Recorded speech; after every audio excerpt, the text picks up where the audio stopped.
It's time for this. Fuck, it's Gary Oldman. Waffle. The best of the worst.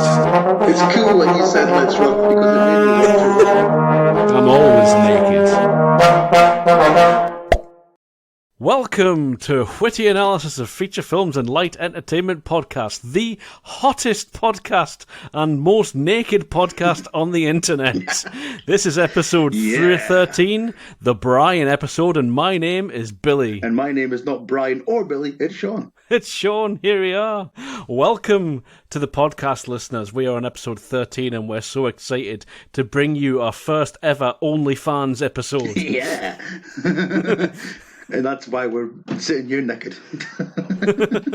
So the way this came about is we have a fan called Brian. And he sent in some messages and he left us a voicemail on www.speakpipe.com/wafflepod, which you can all do if you like. And he gave us so many suggestions that we decided he deserved his own episode. So we took his tip of The Outsiders off of 1983. Then we decided to incorporate his director that he wanted us to cover, John Carpenter. We're not doing our normal thing where we review the best rated film in the review section and the worst rated film in the best of the worst, simply because Brian wanted us to review The Thing and Big Trouble in Little China. So best of the worst is Big Trouble in Little China and The Thing is our film review. Does that make sense? To be honest, I haven't checked what John Carpenter's best and worst are, so one of them might very well be there somewhere. They aren't. Oh, they're not? Oh, right. I did check and now I can't remember. I'll add it in here. At the top, we have Assault on Precinct 13 at 98%, and the lowest rated one at 21% should have been Ghosts of Mars off of 2001. But not only that, we got it wrong, and when we say we, I mean I got it wrong. Brian has never seen The Thing, nor did he recommend it. He wanted Escape from New York, which I would have happily reviewed also. We discovered this in between recording and releasing this episode, so it's too late to change it now. We've got what we've got. We hope you enjoy the following lies. There we go, that's what they were. That's what we should have been reviewing. So, have you been up to anything other than podcast stuff this week, Sean? Or? Well, I know you're not a fan of horror, but... No, I'm not. Yeah, see? I have watched the Fear Street trilogy on the Netflix. What's that? Fear Street was written by R.L. Stine, the guy who brought us Goosebumps. All right. I like Goosebumps. I can handle that in Erie, Indiana. I like that. Well, this is his more... It's for older audiences rather than like the Goosebumps. It's aimed at an older audience than Goosebumps. And apparently he did this before Goosebumps. Lee Janiak, director, she was allowed to film a trilogy. It went to Netflix and it was released once every week. Any good? I really loved them. I mean, the 1994 one takes a lot of inspiration from Scream and all those slasher types. And 78 is more like a Friday the 13th. 1666. Have you seen The Witch that came out a few years ago? No, I was too scared to watch that. So it's really good. It's one big story. Mm-hmm. You hear about this stuff in 94 that you find out in the third one, 66. Right. Okay. And then as they're figuring stuff out, they get told a story about 78. And then in 78, they find out what actually happened in 66. And then we see that in the third one. I doubt I'm ever going to watch it because I do most of my viewing when I'm trying to get to sleep or when I'm in bed sort of thing. So I can't imagine me watching something about Salem witch trials and things like that. And one thing I'll say, it is gruesome. Like all of them are. In each film there's a kill that, like on one of them, I actually went, oh fuck no. and I can watch gruesome stuff. Did you watch Loki? I did. Thoughts? Good, bad? I hate saying this. Yeah. It was alright. I enjoyed it. Yeah, this was the most the Marvel Cinematic Universe needs to set up a thing or recast a thing, so we're going to do it in this TV series. It had very little... Loki was very passive in his own series. He wasn't even the main character, really. That was Sylvie. No. Yeah. And I thought you were going to say it's the most Marvel. No. There was enjoyable bits. I didn't like the first two. I really liked episode 3, which people seemed to hate because it was just talking, and I'm like, I love talking. That's my favourite thing. I really enjoyed all the performances in it. Mm-hmm. You could tell that they had Disney money, yeah. So that was good. But yeah, it's just See, out of the like WandaVision, Falcon and Winter Soldier, and this might actually be my least favorite of the three. I think I liked it more than Falcon and the Winter Soldier, but then I preferred the end of Falcon and the Winter Soldier. So I also saw Black Widow. Yeah. So there's that. All right. Yeah. I'm refusing to pay 20 quid or whatever it is on Disney Plus. Oh no, I went to the cinema to see it. Obviously, without spoiling it any good. It's fine. Yeah, I mean, it should have been released after Civil War, then it would have made more sense. Right. Yeah. And it would have. They've tied it into stuff now, but we didn't really need it. This should have been a pre-Infinity War Endgame thing. Right. But it was again great. You know, it's not a bad way to spend a couple of hours. It doesn't really do much, but it's good enough to look at. I didn't really need the ridiculously Marvel cinematic end fight scene where everyone can fly and it is invincible and rubber. They always seem to have to end with one of them. I would have been happy with it just being a spy thing. Yeah. Like a Bourne type thing. The final season of Atypical came out and I watched that in like 2 nights. I've heard like people sort of like raving about that. Yeah, I really like it. The final season was a really nice finish. They did a lot of good things, a lot of things I wasn't too keen on, but mainly brilliant and very good sort of end-to-end story arcs from season 1. Right. I actually wish I'd rewatched the whole first 3. Right. And also coming out this week, Masters of the Universe. Yes. Can't wait for that. So this week we are brought to you by, let's just say, Posties. Yeah, why not? Brian's a postie. We know that about him, and we know he's not the only postie who listens to our podcast. So thank you to you posties out there who listen to our podcast and those who don't. The unsung heroes, frontline workers who've kept us going through all this nonsense. And now they'll even bring you free COVID tests if you request them from the NHS. They have done that for me. Is that a rad? A public service announcement? It is. Thank you, posties everywhere. Yeah, you can test yourself twice a week, do it, and then you'll know whether or not you're going to kill anyone. Yeah, That's the don't key, do isn't that. it? Yeah, test yourself to be sure that you're not killing people. Don't be a dick. Also, I mean, yeah, Podbean, you can start a podcast on us, or you can advertise in us, if you like. There's affiliate links in the description below. Look down. But also, thank you, posties.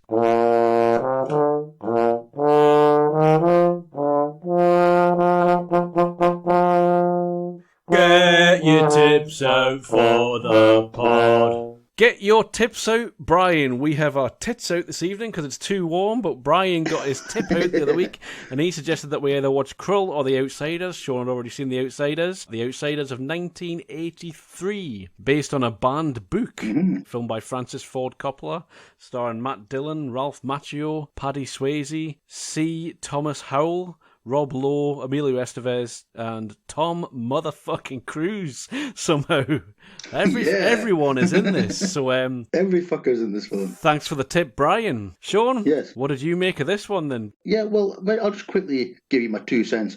I watched this. I think I might have been 13 or 14 when I watched this in school, and I remember loving it. Uh-huh. And I haven't seen it since. And I was very excited to watch it. I still really, really like it, but there's something different about it. Maybe because I was 14 and I was loving how bad everybody was. I seem to remember loving it a lot more. But I still really like it. I think it's a very good film. One of my first things I've got here is Ralph Macchio is amazing. He's so good in this film. He is quite good, actually. Yeah, I mean, there's a bit where it got to... I mean, I made notes as I went through the film sort of thing, so I was putting, like, timestamps and then just things, and there was one where them two fuck off to a church in the middle of nowhere, and I'm like, really? Yeah. You're going to hang this movie on the 2 weakest performers, are you? No. Because it was like, they're good. Well, Ralph Macchio's good, but I would say the rest of the cast are possibly better. Yeah. See, I really like Ralph Macchio in this, especially, obviously, with... But I think we do spoilers all the way through this, don't we? Especially near the end, where he's all burnt to fuck. I thought he was amazing. Right, yeah. Those bits. And some of the scenes I had between him in the church I thought were really good. But yeah, don't like bad-mouthing performers since I studied acting, and clearly I haven't made it. But yeah, C. Thomas Howell is probably the weakest thing in this film, and he's the lead. Yes, yeah. What does the C stand for as well? I don't know. Why C? Cock? Cock Thomas Howell? I'll be calling him Cock Thomas Howell for the rest of the duration. Christopher Thomas Howell. Cock Thomas Howell for short. But yeah, I mean, I do love, like, obviously they talk about Gone with the Wind and stuff in the film. I do love the bit when they're at the barn. The imagery is very Gone with the Wind. It's very 1930s sort of like Hollywood. I with the actually took a sunset and photo stuff of like that that. fucking screenshot when him and Ralph Macchio are looking at the sunset. I'm like, come on, where's this coming from? That's the cover of a very different fucking film's thing, and some of it, like, I didn't dislike this film. I'll say that up top. Like, I didn't dislike it, but there was some shit going on. And Francis Ford Coppola was like, "What's he doing here? This looks beautiful."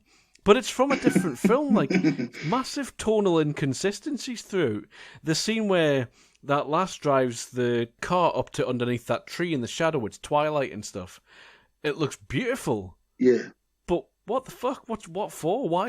I don't know, I just didn't get something about it. I think visually it was a bit like all over the place. I think it could have been a lot more dirtier, since it's like we're talking about greasers. This was a banned book, but it's sort of notorious for being like a really tame banned book, because we've had way worse since, and there was way worse at the time. And it's the same with this film. Like, it's a really tame sort of gangster film.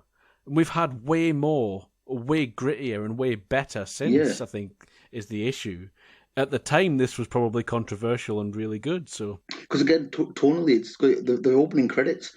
You do feel like you're going to get some kind of big sweeping MGM style, like Gone with the Wind film. Yeah. You think you're going to get this big sort of like multi-generation spanning epic. The opening track with fucking, what's his name, Stevie Wonder, just singing about stuff. And there's one point where Ralphie Mack comes in. He's sort of ghost is on the screen reading this story to Cock Thomas Howell, and from Beyond the Grave.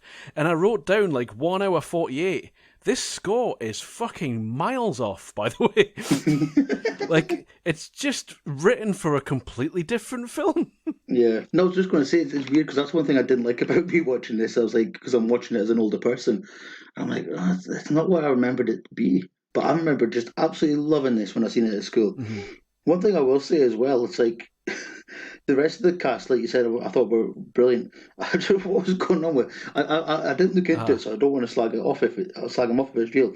But I was just blown away by Tom Cruise's teeth in this. Tom, the thing is, right, you can recognise all the actors because we know them because they've gone on to do really well. But Tom Cruise looks exactly the same as he does now. And you know what it is as well, right? I feel like a bit of a twat writing this, but when she first turned up, I was like, fuck me, Diane Lane is gorgeous. Like, that woman's beautiful. And I'm not being a creep, because I will also say I fucking hate Rob Lowe, because that is one handsome bastard. That was part of the problem for me, actually. They're all beautiful. Yeah. And I know they're young and all that sort of thing, but they're a very Hollywood cast. I mean, these have gone on to be some of the most beautiful men and women in Hollywood ever, and they were beautiful, even more beautiful, you might say, back then, because they had youth on their side. Yeah. But again, like, just looking at the cast list now, like, Rob Lowe hasn't freaking aged. Yeah. Tom Cruise has, like, got younger. I don't know how that's possible. And I love Emilio Estevez in this. I've got such a soft spot for him as well. I wrote down early on, I'm like, why the fuck's he wearing a Mickey Mouse t-shirt? And then why is he wearing a Mickey Mouse t-shirt all the time? And then when he comes, he watches Mickey Mouse like a pervert, doesn't he? You notice how he watches Mickey Mouse? Like, he's getting like, his face, he gets into it too much. It's like some sort of sexual gratification for him. And I've got down here as well, and this, I kind of got onto this in another film a bit later, but like, guys are just creeps and pervs in this right at the start. Like the way Matt Dillon's treating Diane Lane's character and stuff like that, just, you know. I actually wrote down, and I meant to start off with this, like, obviously, this is shit on representation in every respect. Because it's 1983, and they didn't realise that women or anyone other than white people existed, clearly. Mm-hmm. Sometimes I do things in tips where I just write things down as I go through. So I was going to read my sort of, like my review as I was going through it, as I was writing down notes. So 15 minutes in, Dallas is a piece of shit. Yeah. And then the next note I've got is Mickey Mouse t-shirt. And then the next one was when they were at trying to break into that church. And I just wrote down, you don't need to remove that many planks. If you're trying to be inconspicuously breaking into a church, remove enough planks to squeeze in. You are small boys. What the fuck are you doing? Then 50 minutes in, they're hanging the movie on these two weakest performers. And then the next note I wrote was just sunset, picture, tell Sean. The next one was Daniel LaRusso was just lying on a bed, burnt to fuck. And I was like, he really needs a Mr. Miyagi clap just now. I just wanted fucking, what's his name, Pat Morito, just to come in and just do just a bit of that, just to cure him, and that would have been perfect for me. There was a scene in the hospital where I was like, yeah, Dallas is still a piece of shit because he was lying in a hospital bed, and I'm like, oh no, he maybe redeemed himself by helping these two kids out. Maybe in the eyes you were supposed to think he helped these two kids out, but no, he's still a piece of shit. And then the brawl was very shit. Because I was like, right, okay, well this is cool. Like I'm sort of invested in the story. It's okay. Let's see how they handle this brawl that they're going to have to settle it. I was like, this is going to be the climax of the film. Whoever's going to win, winners and losers and all that sort of thing. And then it wasn't, and it was just bad fighting. Sorry, Brian. And then there was a next line by Rob Lowe's character where he was like, God damn you guys, leave me out of it. Now, no one had spoken to Rob Lowe in that scene. It was when, Patrick Swayze and the boy were having an argument and he was like, God damn it, just leave me out of it. It was like, we were leaving you out of it. We were having an argument between us. He then goes on to explain that it's annoying that they were having arguments and all that sort of thing, but yeah. Yeah, but I think one of them do actually. I think one of them goes to say, what do you? And I think he cuts him off. Yeah, maybe. I maybe missed it. I think so. They don't really ask him. They don't. No. They barely get out the word "what" and he kicks off. It was possibly like that the performances were a bit shaky then because they weren't the best with it. But then there was the score was fucking miles off because the score was off all the way through. I'm like, why is this bit of score in this film? Why is it so loud? Why? What's the problem with that? And the ending was hammy as fuck. And then also I just wrote down Captain Carrot. Did you know what's Captain Carrot? Dallas is in a store ripping up magazines, and there are a bunch of comic books to the bottom right-hand corner of the screen, and there was Batman, something else, and then Captain Carrot for some reason. And I'm like, that got my attention. Yes, I want to know what Captain Carrot's all about. So yeah, ultimately I thought that they didn't spend enough time developing any of the characters or really sort of focusing the story, so it ended up sort of a bit of a tonal mess and without really being able to get invested in any of the characters, and we ended up with just archetypes of characters that we don't really care about, which was a shame because I was like, in a different version of this film, I would be crying when Ralph Macchio died. I'd want to be. Even when Dallas died, I would have had a better version of Dallas where, he would have been fleshed out and you could have been empathetic towards him, but it was just shit, unfortunately. And you think with I've just written down FFC, like Francis Ford Coppola, you think with having him at the helm, there would have been something, you could have got more out of them. See, I'm mixed on him as a filmmaker generally, but I did think that it was well shot. Like, it was nice, it was pretty. Yeah. I just didn't think he was the guy to make this film, for my money anyway. I just didn't think his style was suited to this type of story, or maybe this type of story that was just how it was made back then. But do you know what I was kind of getting from it, like the music, the way it's shot. It's like, I don't know. Obviously he said it was banned. It's like the book might be considered by, given what I read, the book is considered by a lot of people to be a classic. Like, American readers love it. But when was it? I couldn't really figure out. I'm guessing it was set in 50s, early 60s, late 50s. It's kind of like they were going for this a big American classic. Yes, aye. But it's in the wrong setting, like the music and the way it was, like the sunset and all that kind of stuff. Uh-huh. If this film was set in like the 30s, like of Mice and Men, for example, like it was kind of going for that sort of tone, or Gone with the Wind. Yeah, I kind of felt like it was about to be Grease at some points as well. Like sometimes when they were getting together, I was like, "These guys are going to start. Are these guys going to start singing? Oh no." Hey, maybe we could do a musical out of this. Maybe that's what. Just before you go into your trivia, like some of the things that we've brought up here as well. Did you realise that we watched the wrong film? Did we? Yes. All right. But it's not our fault. So Brian, you've heard us bagging on your film that you've suggested that we watch for a while, thinking that we're going to have a really good time, and it is not possible to have the film experience that you had when you went to see this for your birthday in the cinema or whatever it was in 1983, because that film no longer exists. After 2005, Francis Ford Coppola released a different cut of the film which was re-scored and is now completely different, and that is the only one available. Right. I didn't realise this until after I watched it, because I was like, why did people love this so much? Went into some customer reviews. This is the first time I've seen this movie and couldn't work out if it was a comedy due to the terrible music choices. However, then I found this is not the original movie. It's a recut version which has been rescored. I managed to find the original version and it's unbelievably better. All tension from the original is drowned out by unfitting music, which is louder than the dialogue. So this is the only version available to buy after 2005 on DVD or anything. So if you want to watch the original, you need to hunt down the VHS, which I tried to do this morning, Right. and it's a tenner at least. Well, see, because I was in my trivia, I do go on to like a director's cut, and I was thinking, oh, maybe I could try and find that. So maybe it sounds like I have. That's this film. So this is the only version of the film that actually exists. I even read an article in The Guardian where the guy was lamenting what had happened to Dallas's character in this version, because when he saw it in the cinema as a kid, it livened something in him, and he was sympathetic towards Dallas, and he empathized with him and sort of recognized himself as him as a counterpoint sort of thing. And he said, Right. if the last line that Rob Lowe has about Dallas in the film was the theatrical version, he would have felt it was a massive disservice to Dallas. So I think that's why I think Dallas actually is redeemable in the original one, and we didn't get that. Right. John's Trivia Corner. One thing I didn't write down in my trivia, but I do remember reading it, is Francis Ford Coppola had a lot of sort of negative feedback about the original, because people were saying, oh, you missed out really a lot of scenes and more things from the book. They wanted to be more like the book. And his daughter, he found out his granddaughter was going to be reading it at school, and then they're going to watch the film. So he, because of that, decided to make his cut of the film, and they watched that in the school. So it sounds like he made his cut because of negative reactions, and as a result, the film it's been seen as worse. So it's a bit strange. It didn't quite go to plan for him.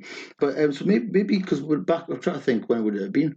Because I would have been like 13, 14. That would have been like 2001, 2. So yeah, I might have seen the original. Could be, yeah. So maybe that's why I remember it more fondly. I found a bit of trivia on the writer, S.E. Hinton. A lot of it refers to S.E. Hinton as she, but this one refers to S.E. Hinton as he. All right. And I forgot to check which one it might be. Just use gender-neutral pronouns. Everything's fine. I'll have to rethink about what I've written here. So during filming, Rob Lowe, because I'm reading, I don't want to read the word I see, so I'm trying to. Rob Lowe asked S.E. Hinton what happens to Soda Pop. S.E. Hinton said that he was drafted to Vietnam and died there. so that's apparently what happens to poor Soda Pop when he goes a bit older. S.E. Hinton is a lady. When Dallas falls out the chair at the drive-thru at the beginning, that was an accident. And in the film, apparently, you can see Cock Thomas Howell, as you call him, looks into the camera thinking that Francis Ford Coppola would have just yelled cut, but he didn't. He kept it going. See, Thomas Howell looks right into the camera. Yeah, he's very good, isn't he? Yeah. So, again, I'll refer to him as FFC to be quicker, the director. Yeah, shortening Francis Ford Coppola to FFC and then explaining it saves loads of time. Wanted Matt Dillon to spend a night in jail to understand his character. Matt Dillon refused and said, no way, Francis, how about you go and spend a night in jail? Well done, Matt. Oh, there's so many stories from that area and before about mistreatment of actors and stuff like that, and performers and things, and just the shit that they put up into. I listened to a podcast last week which was all about the making of The Wizard of Oz. Right, Fuck me, that's terrible. I never want to see that film again. Yeah, it's so annoying because it's one of my all-time favourites. I've watched a documentary about it, and my God, it was made in the 30s. It was definitely made in the 30s. Let's just fucking using asbestos as snow. And the paint they put on the Wicked Witch, and she goes down the trap door where the fire comes up. The poor actress burnt her face; it was on fire. And they didn't get her a taxi home or a lift or anything. That she had to phone a friend to get a lift home. Yeah. Well done, Matt Dillon. Anyway, yeah, so the actor playing the Socias, or as I read it, the Socks, were given leather-bound scripts and had luxury accommodation, whilst the Greasers had battered paper scripts and stayed in the ground floor of the hotel to create the tension. Or you can just ask your actors to act. Yeah, dear boy, have you tried acting? What was it? Is that Laurence Olivier said that to Hoffman? Yeah. So, couple more very quickly. In the Rumble scene, the first punch thrown in that scene was from a Soch to Ponyboy, it was real. And Cock Thomas Howell was knocked out cold. It was a real punch smack. It was a decent blow as well. But yeah, that's me trivia. That's just some of the bits because I wanted to know more about it, so that's why I did trivia for this one. I wanted to know more about it after I finished. I mean, this was the last one I watched, and I just finished it last night, and I was like, this can't be.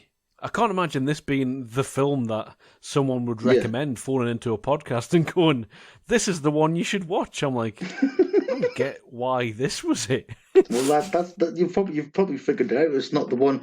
It's not the one Brian would have watched. It's probably not the one I watched in school back in 2002 or whenever it would have been. No, it wouldn't have been because the 2005 version is the one that we have now, and that's it. Yeah. So maybe it wasn't me just being a boy loving seeing other boys kicking the crap out of each other. Maybe it was actually a better film. I don't know. Not you being a boy lover, Sean. Yeah. You need to cut that out and then loop it again. One thing I will say I quite liked. There's the scene in the church. Ponyboy says to Johnny, "There's a monster outside," and we see that it's a raccoon trying to get in. And he says something like, "Oh, don't worry about it, Pony." To me, that just shows that these are boys. These are boys that are on the run for murder. Yeah, it was one of those things where it was like I couldn't quite figure out what film it wanted to be. Did it want to be about the gang violence? Did it want to be a boys on the run? Did it want to be something about the corruption of a legal system or something like that? Or, what social, economic pressures were causing these feuds? Was it a coming of age thing, with the sort of tribalism elements of that time of your life? But again, it's little things like the court scene. Yeah. That resolves it all very easily in a nice little 2-second montage. But he was the only one left alive and he didn't do anything, so of course he was going to get off innocent. Unless they were trying to say that, unless they were going to make him guilty and the system was corrupt or something and jail him for nothing when everyone else is dead. And also there's smoking in a hospital. That was a bit strange. Smoking everywhere they were, weren't they? Yeah. I've just got here as well. Chocolate cake and a Budweiser for breakfast.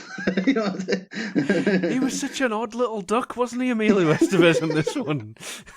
I love Emilio Estevez in everything. I'm a bit of a fan of the sort of Brat Pack stuff. I've got a poster of The Breakfast Club on my wall. He's amazing in that. St. Elmo's Fire, all that kind of stuff. I just Mighty Ducks. I fucking love him in that. I fucking love Mighty Ducks. Yeah, I grew up with Mighty Ducks though. I think. Yeah, so. There's a line of his here that I've written down here. It's a scene when they go to a diner, but socials turn up and one of them wants to speak to Ponyboy in his car.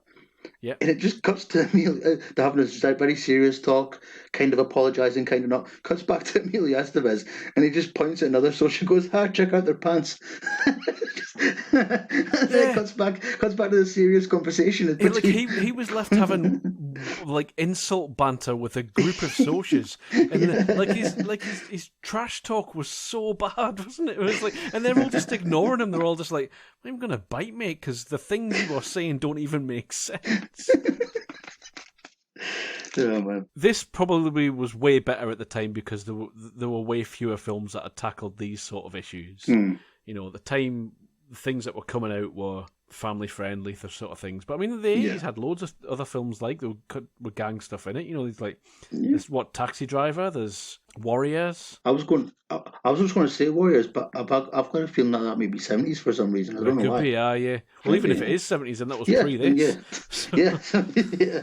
So yeah, I didn't love this. I didn't hate it, but it was the wrong film. So sorry, Brian.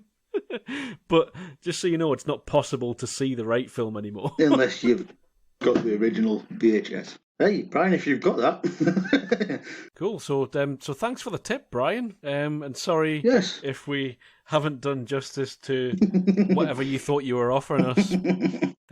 So this is the part where we would usually trade back a tip. But if you don't mind, Sean, given that it's my turn to give you a tip, and Brian, if you want to take us up on a tip, since it's your episode, I'm going to wait till the end. Oh, okay. Because I've got 4, a couple that I've been rotating in and out, and one that might depend on how the next couple of conversations go about films. Oh, okay. So we shall give you your tip for next time at the end of the episode. Good. Next section.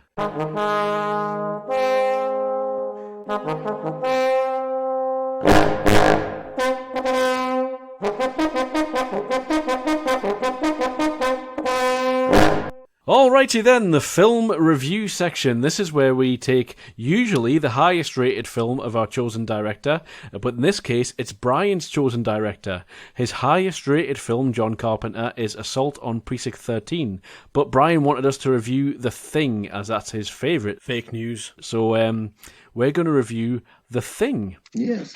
Off of 1982, which is a remake of The Thing from Another World, a 1951 film directed by Christian Nibby? Directed by Michael Bay. That's right. I've heard a lot of people say this version is a lot better than the original. I have heard that, and I've watched a lot of the extra features on the Thing DVD, and say it's and they say, you know, the original was a completely different thing, but they tried to build on what was good about it, but incorporate a lot more sort of like modern film elements and things like that. I won't go through too much. I've got a bunch of things. This one is Rotten Tomatoes score of 86%. So it is one of his best. That's what it's up there. So it is one of his best. I mean, Assault on Precinct 13 is 98%, and I've only ever seen the remake of that, oddly. The Thing was remade recently, actually, I think 2010. There was a remake of The Thing done again, which I haven't seen. I've got a synopsis for this. What we usually do, just anyway, listeners, up top is we go give you a synopsis, some general thoughts about the film, and then we go into all of our thoughts about the films, all spoilers, because these are old films and you should have seen them by now. Having said that, I watched The Thing for the first time the other day when I watched it for this. So, yeah.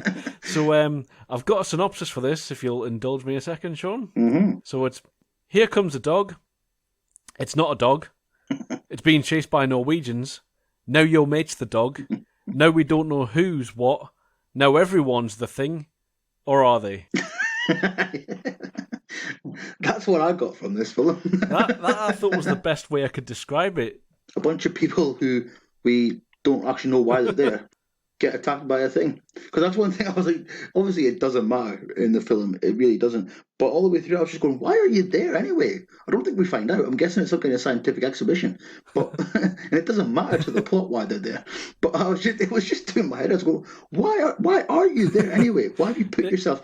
And none of them seem really academic or really sort of like, you know, the best guy there is just the pilot. He seems to be able to know everything and do everything. Yeah, I think they've all got different jobs, I suppose. I mean, like, you would have lab tech. There is a doctor who's doing the hard work and understands all the things. But then you have got, you know, the likes of McCready, who he's clearly just up there to fend off bears. Yeah. That's why he's in that tower sort of thing. You've got the guy rolling around on roller skates who's just, I think, a lab technician of some kind. So he's just like, the doctor says, mix that with that and then put it in that bottle. And he's like, all righty then, that sort of thing. And then you've got your military guys for getting you around. You've got the guys who protect you from the elements and have expertise in various. So I think that's what it was. And another thing I've got here, obviously we find out why, but I've got one of the earliest things I've written down is, why is some arsehole shooting at the dog?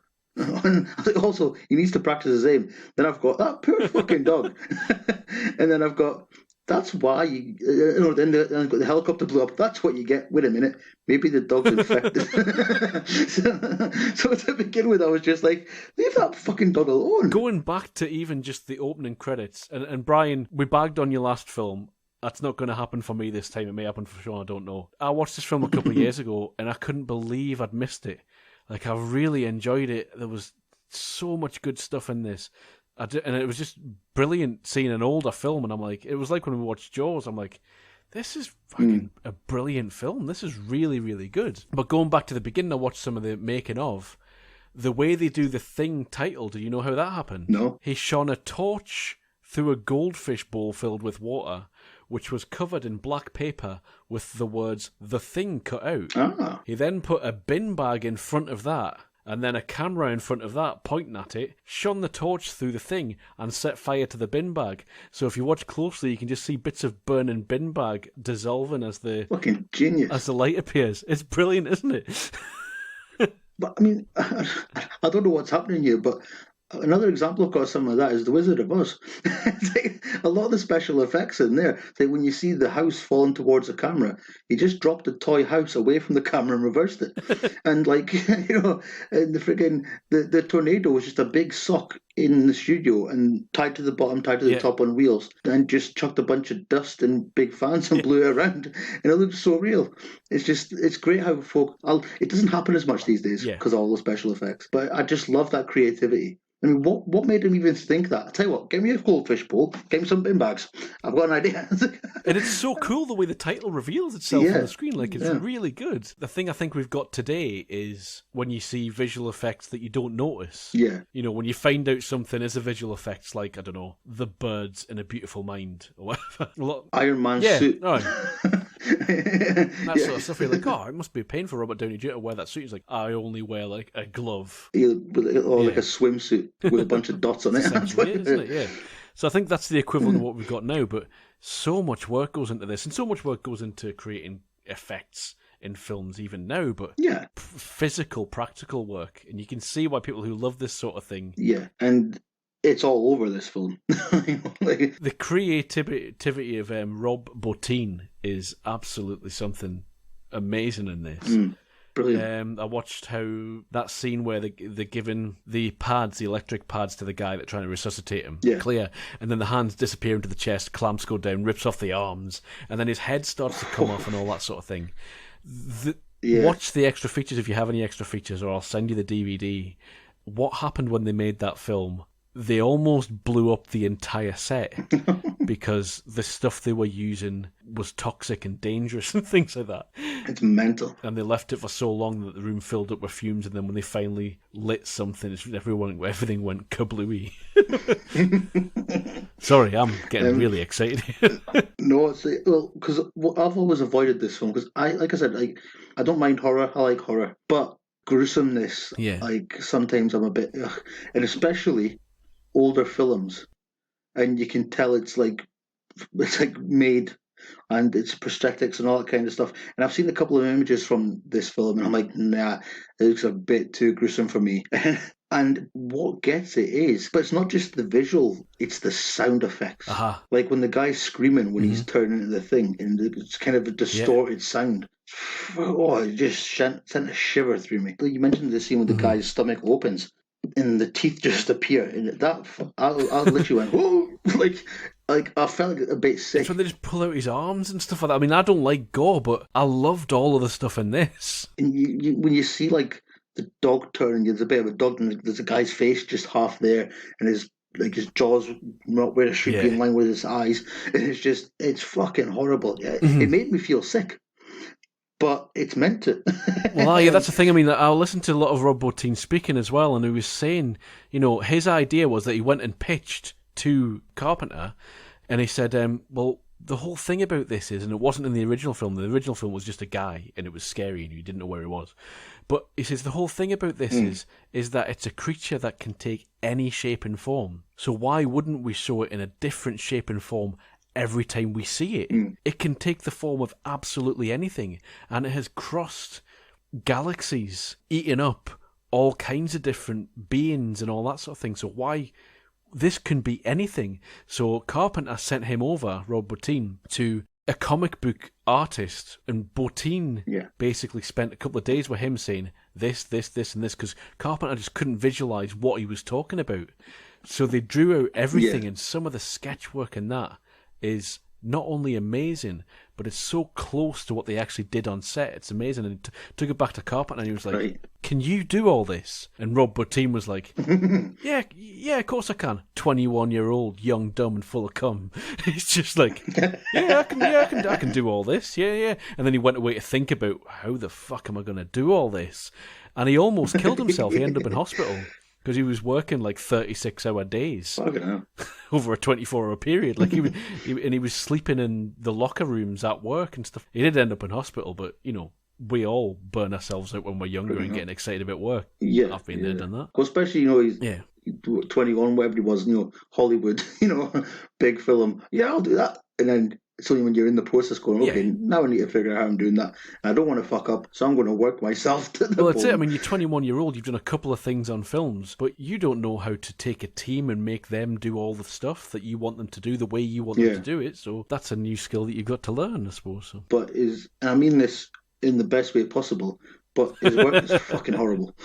Like, and it should be. Obviously, it's amazing, but it's like it is horrible to look at. The final monster. You see how he's all greasy and all that sort of stuff? One of the producers came into the set and said, I honestly didn't know that you could buy 10-gallon drums of KY jelly, because he said there was just KY jelly everywhere. Like, you see the orders coming through as a producer, and it's like, why do you need this much KY jelly? What is this film? Has there been a rewrite? What's going on? I was going to go right back to the beginning. I didn't know that Ennio Morricone did the music. That was and the score does a lot of work. Yeah, it does. And because when I saw his name, I was like, I've got here. Oh, looking forward to the music. Exactly. Yeah, I saw Ennio Morricone pop up, and I'm like, yes, please. I love some of that, and it does. You're right. It does. It adds tension when it needs to add tension. I mean, there's not a lot of levity or anything in this film. It's pretty much just on it from the start. I really noticed it when they were exploring the Norwegian base. Yeah, it does some stuff with strings that's really unnerving, like really unsettling. It's basically the distance between pitches that you're not really meant to hear, and he just does that thing where it's just really sort of creeps up. One thing I will say is here. How before all this happened, obviously, thing aside, how did they get any work done? Because they always seem to have a bottle of booze attached to them. Like, everyone just, they're swigging whiskey or vodka in any scene. Well, McCready was, wasn't he? Remember that chess game? He's like, fuck you, computer, and he just bins the computer. That's a really good establishing shot for his character, though, isn't it? Yeah. He's intellectual, he's intelligent, he's playing chess against a computer in the 80s. Yeah. But then he loses at playing chess, and he just decides to burn it to the ground. And you're like, very good setup for his character. You know exactly what he is and probably how he's going to end up. Yeah. And I've always got here as well, the whole dynamic of the film that I really appreciated.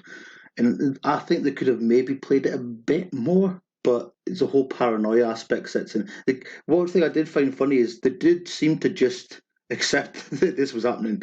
They didn't seem to be like, wait a minute, this isn't logical, this can't happen. It's like, this is happening. Oh, okay. Well, I suppose it's wrong. It's one of those things where if it is happening, it fucking is happening. They wouldn't. I mean, but just like if that was happening to me, I would just get a flamethrower. Yeah. I wouldn't worry about whether I'm hallucinating or not. I'm just like, I'll burn you, and then I'll figure it out later on, and I'll take the consequences. Like this. Because like when the doctor describes it, it's just kind of like, oh well, okay, well, that doesn't seem to be like what could be happening here. Yeah. It's like, no, but it is. And it's like, have we ruled out everything else though? Yeah. Yeah, but it is. If you look, there's a dog in there, but then that's not a dog. But could it not be fake? No, this is happening. Okay, okay. That was it. Yeah. But I mean, it would have been a different film, I suppose. But yeah, that's one little really gripes. Overall, I really enjoyed this film. Well, you said with the tension and things like that, like I felt it was quite. Like I would see a stage play of this.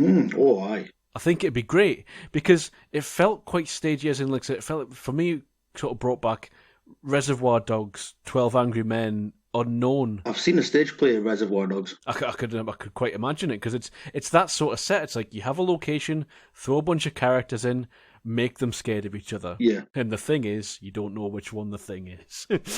And that's another thing I was going to say. This title should be shit. The Thing. Yeah. All right, cool, yeah. And it should not work. You pitch The Thing. Well, come on, what else could it be called? No, but it's a thing. Yeah. But thing is such a shit word to use. It's like always try to think of something instead of and, or instead of, thing. But those words aren't appreciated in writing circles. The thing is, I like how they didn't actually say the thing throughout the film. Yeah. Like, there was never that, like, we've got to get the thing. Like, there was none of that. I mean, they do say, like, what could this thing be? Or this thing is going to get us, or we need to stop this thing. Yeah. And I've noticed because sometimes I put subtitles on so I don't miss anything, and the word thing is always with a capital T. You wouldn't want to miss the thing in the thing, would you? No, exactly.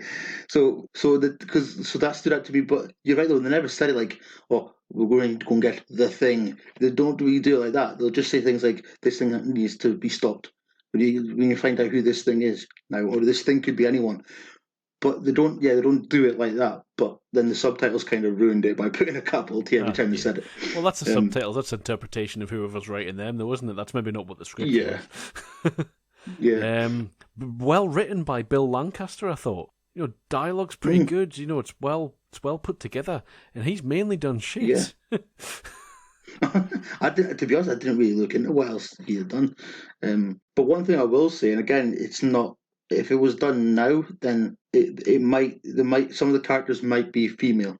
It's a man film. This one. They addressed that actually. John Carpenter did address that, and he was going to have female characters, but he said that he thought it would be more interesting just to have a bunch of men instead.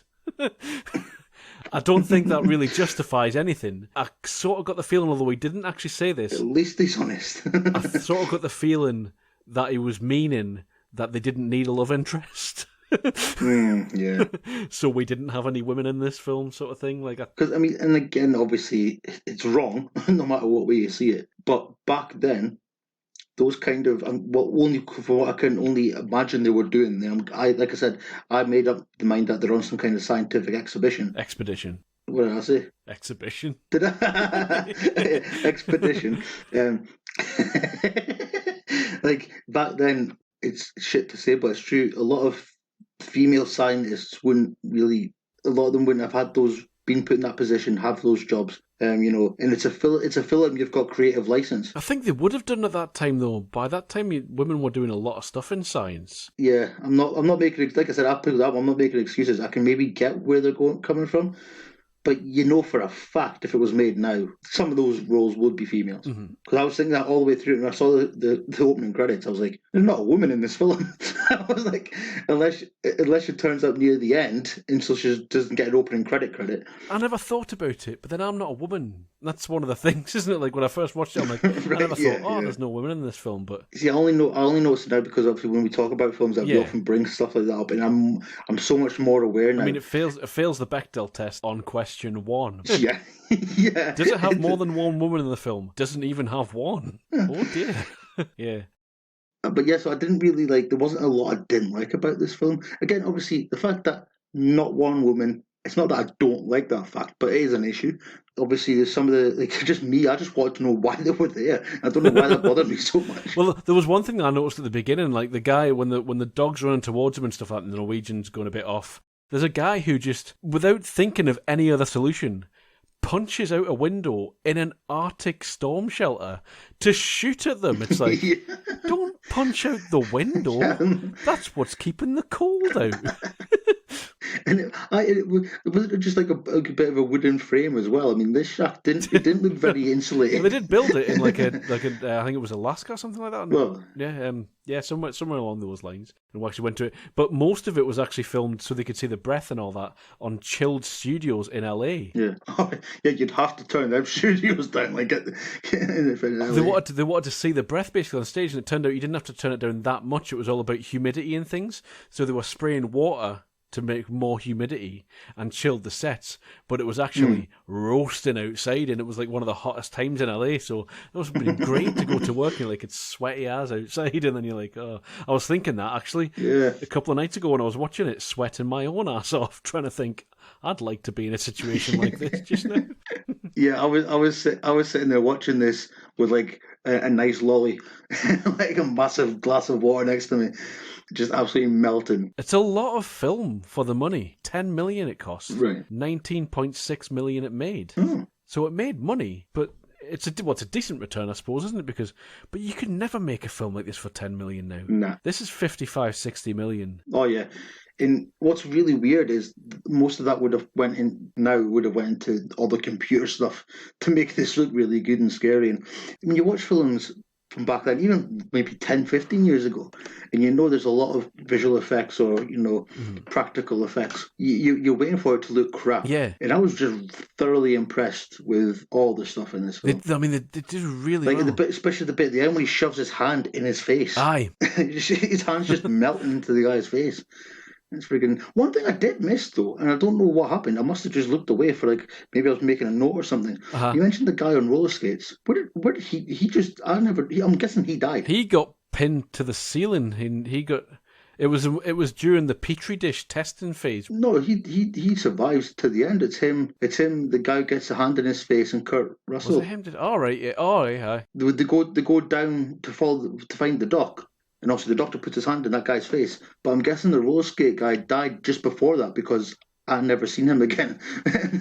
Was it Karen Knowles, I think, isn't it? I can't really remember. I was just really actually. I'm not one to how many killings and all that sort of stuff, but I was just really enjoying all the different iterations of the Thing and the gore and all that sort of stuff, which isn't something that I usually do. Yeah. Again, rewatching it because I watched it before for free. I now own it, so I'm really happy about that because I will keep watching this. I do really enjoy it, and I now see why everyone was recommending it for years when I wasn't watching it. Yeah.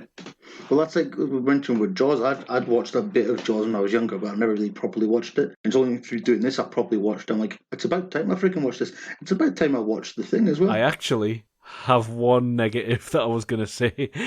The computer graphics assimilation idea, where they show you how it's working, and it's that fucking Amstrad 10 pixels per screen of it taking over a cell, and it's like, why did you spend the fucking time that would have taken to code this into that machine for that to happen on the screen, mate?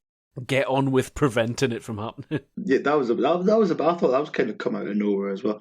Like I said, I'm just because again, I mean, it's gory as fuck.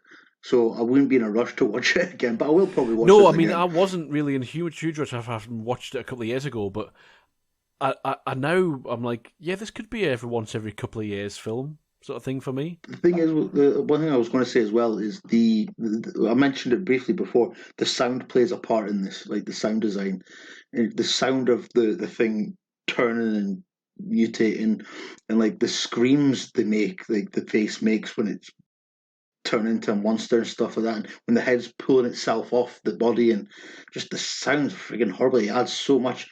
It made me feel even more sick than just what I was seeing. Look into how they do that, because it's well worth a look when you see the head coming off. The other thing I was going to mention was like you were saying about how they sell it and all that sort of stuff, and the acting was good, and how you sort of could feel cold and things like that. I thought the "this smells funny" acting was really good.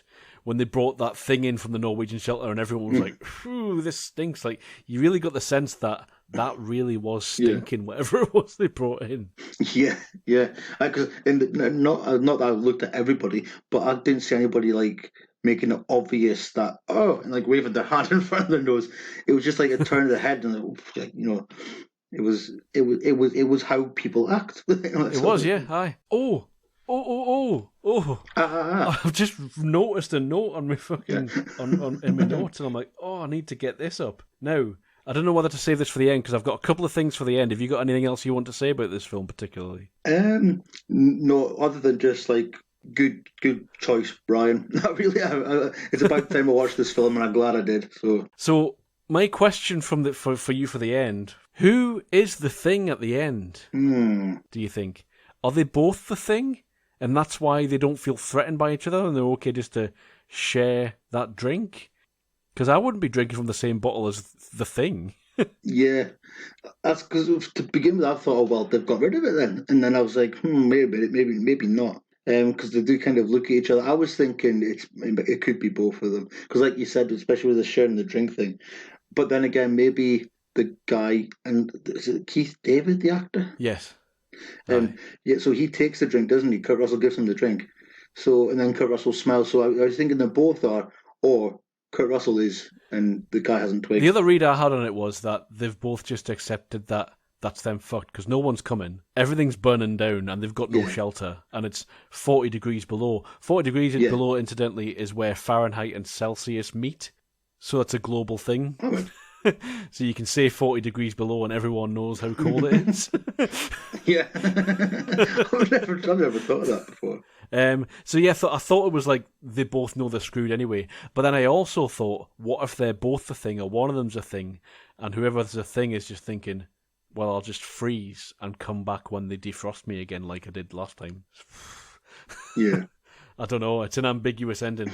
I'm sure someone actually touches on that in the film. I'm sure one of them says that if we don't deal with them now, he's just going to freeze. He's just going to freeze, yeah. Well, I noticed that this time. I never noticed the first time, but that's what led me to that sort of theory. Was like maybe he freezes. Yeah. But there are no shortage of shared universe theories for Kurt Russell films. Someone we haven't really talked about yet, even though he's the star of this film. Yeah.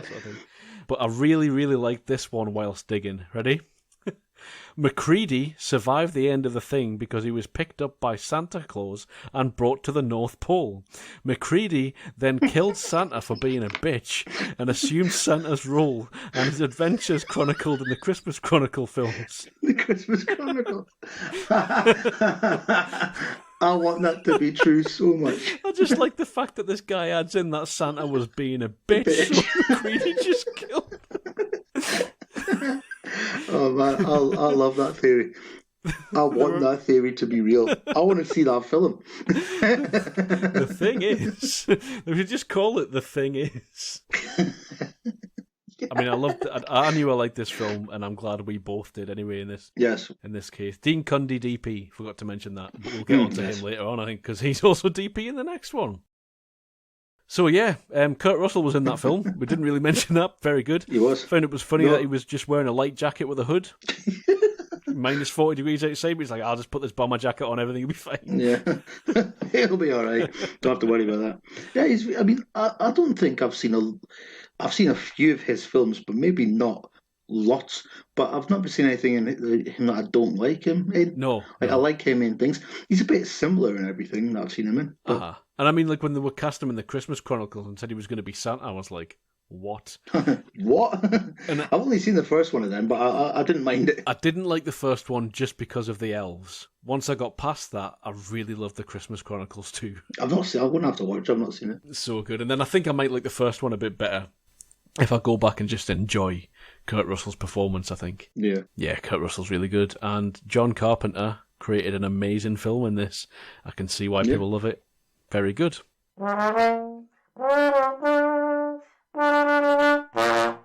The best of the worst. Now, this is a section where we usually take the worst rated film of our chosen director, in this case, John Carpenter, but we didn't, and I'm bloody glad we didn't, because that was Ghosts of Mars, which sounds shit. The title sounds horrible. So Brian wanted us to watch Big Trouble in Little China off of 1986. A very 80s episode, this one. I love it. It is an 80s. I mean, everything's from the 80s, isn't it? Yeah, I mean, I wonder how old Brian is. I wonder if this... He did say that he went to see Krull for his birthday, I think, didn't he? So I would not have been old enough to see Krull for my birthday, I don't think so. No, I wouldn't have been able to see any of these for my birthday. He may be older than even me, who has been long established I am the oldest person on this podcast. Not by much. So, not by too much, no. So, Big Trouble in Little China. This, again, Brian, this makes us the most expensive episode of the podcast that we've ever made. Because Sean had to buy everything for this. I had to rent the wrong version of The Outsiders. And we both had to buy The Thing somehow. I bought it on DVD, which was great. But luckily for me, I had this on VHS. Ooh. I say luckily. It wasn't that lucky because it was fucking hell. I sent Sean a video. It was just static that I was watching for the first 5 minutes. I'm like, what am I going to do here? I cleaned the tape and it managed to be okay. But I didn't want to fast forward through anything, so I ended up watching like trailers for Cocoon, The Sound of Music, and Short Circuit. Yes, and then I love Short Circuit. Peggy Sue Got Married. Have you ever seen such a trailer? I've heard of it, but I don't think I've ever... Treat yourself and watch the trailer for Peggy Sue Got Married. Fuck me. It's amazing when you watch films that got made and you're like, how? Who was watching this? Why were they watching this? And what the fuck is this? it looks even more bonkers than Big Trouble in Little China. And that would be saying something. So what we do again here is slightly different. We give you synopsis, but then we try and pick out the good things in these terribly bad films. This one is rated still quite high on Rotten Tomatoes, although it wasn't well received when it came out. We might get into that a little bit later. So for the synopsis, so we do the synopsis, pick out the good things, and then we might go through some justifiable bad things as well. I've got some reviews for the end, so what I was going to do for the synopsis then is just read off what it says on the VHS cover. Go for it. I think I mentioned how I got this. My uncle went round to his house. I think I would have been about 10 or 12 or something like that. He hadn't bought me a birthday present, which, fine. No one owes me anything. But I think he felt quite bad about it. He just told me to pick a video from his collection, and I picked this. So thank you, because I've still got it and I love watching it. So on the front of the cover it just says, a mystical action adventure comedy kung fu monster ghost story. Enough said. And that's probably what it is. I'll go on and read some of the things it says on the back. So it says, some people pick the damnedest places to start a fight. The sewer monster, the room of the upside down hell, the lords of death, and a 2,000-year-old magician whose evil smile is a ray of blinding light, and those who were just a few of Jack Burton's problems. He just wanted to be a good old boy, powerhousing High Grant pig truck, the Pork Chop Express across to San Francisco. But then his troubles, his big troubles, really began. The Lords of Death, a gang of knife-wielding thugs, kidnap his best friend's bride-to-be. Jack and his crew of oddball allies give chase. Their rescue mission leads them deep down into Chinatown, into imaginary mind-boggling world, both eerie and evil, through spectacular chambers of horrors, both human and otherwise, with death lurking around every corner. Confused? Just think how Jack felt. He's seen everything, been everywhere, and lived to tell the tale, but even he couldn't have dreamed this one up. Or could he? I'm not entirely sure by that last line. Are we supposed to believe that this was all just a dream? Yeah. In old Jack Burton's Pork Chop Express. So I've rambled on a bit there, Sean. What did you think of this bad boy? I watched this morning. Uh-huh. I'm still trying to figure it out. Again, this is one I've never seen. Well, I think I might have seen bits of it again. And I remember seeing the VHS in yours. I remember seeing that because I'd often go around through your collection of VHSs and stuff. But yeah, it's an 80s film. Like, I'll say that. Like, the first thing I've written down is loving the 80s music. But yeah, you're right. The music at the beginning and the way everything was happening remind me of that era. Like, I was thinking Commando. Yeah. Teenage Mutant Ninja Turtles. Yeah, that's what I was Eddie thinking. Murphy. Yeah. Eddie Murphy. Yeah. And one thing I've written down here is 80s movie, a big focus on the Asian community. I'm worried. Well, yeah, I actually, at the beginning, I thought, is this what they used to attract Asian audiences before CGI? Because like they did used to put like a lot of sort of Asian presence in films to try and sell the films overseas, because China is possibly it is the biggest now box office. Yeah. It was the second biggest after America, but it is now, after all this nonsense that we've just gone through, China is the biggest film box office in the world, and Hollywood recognises that, and that's why you get Transformers films. Yeah. Because it doesn't matter what people are saying as long as it's big and they go and see it. Yeah. But yeah, I was a bit worried at the start. I was like, oh, where's this going to go? Music by Alan Hayworth and John Carpenter as well. Yeah, I noticed that he was credited as music, yeah. And he's on a lot of the tracks as well. Like, I went through the whole track list and he is like very involved in all the tracks. Yeah, he's quite. I don't know if he's because I noticed that obviously the thing he was involved in the writing. He's John Carpenter is a very interesting filmmaker, and just sort of use this before we go into the good stuff to open up more about him, our chosen director, or Brian's chosen director. Yeah, like he does have some of my favourite films from my childhood, mainly Kurt Russell ones, like Escape from New York, Big Trouble in Little China, Escape from LA for that matter. You know, he's done a lot of really good things, and he's sort of a unique filmmaker in a lot of respects. You know, his level of involvement and his style, the way he makes films, I don't think anyone else really sort of makes them like that.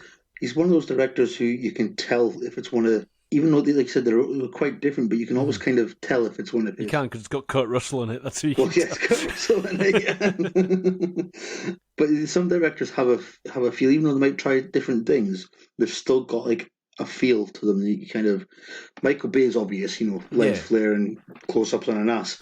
Also, I mean, Dean Cundy, DP on this and DP on the last one. We're talking about The Thing. He's been DP on a lot of the things we didn't realise, but Right. it was Who Framed Yeah. Roger Rabbit the other week. Dean Cundy, DP. He's been with Carpenter from the beginning, from The Fog when Carpenter started, but Right. he also was DP on the Back to the Future trilogy. And another thing I found out today was he also did Honey, We Shrunk, right. Shrunk Ourselves. Yeah, I actually watched it a couple of months ago with my daughter. The trilogy's on Disney Plus, and that me and my daughter trilogied it. So we did. Is it? Oh. It's Honey Shrunk the Kids, Honey We Blew Up the Baby, and Honey We Shrunk Ourselves. Yes, aye. Let's talk about Big Trouble in Little China, shall we? I think we better, yeah. It cost 25 million and it made 11.1, so a Oops. massive flop. Not like, oh, we're going to have to hide some money to make this look like it didn't make money. It did not make money. Well, I was going to get into that maybe like near the end, but like I've written down my last thing actually is what am I watching? Is it action, martial arts, comedy, a horror? It's like who were they aiming for? That's one thing I was going to like. I think they were just like, what can we put in a film? Yeah.